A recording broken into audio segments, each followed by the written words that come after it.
এটা টোটালটাই পঞ্চায়েত বোর্ডের ডিসিশন নেওয়া বসে, এটার মধ্যে আমার কোনো ভূমিকা নাই।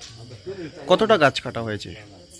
এটাও তো সঠিক আমি করতে পারতাম না। এখন পাবলিক সহ গনিয়া যাচ্ছে 8টা। 8টা।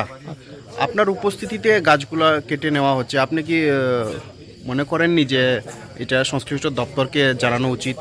নিশ্চয়ই উচিত, কিন্তু আজকে আমি মোবাইল না আনায় আমি অফিসে কাজ করলাম, এমন সময় এদিকে ডিসিশন নিয়ে আজকে কাটা হয়েছে।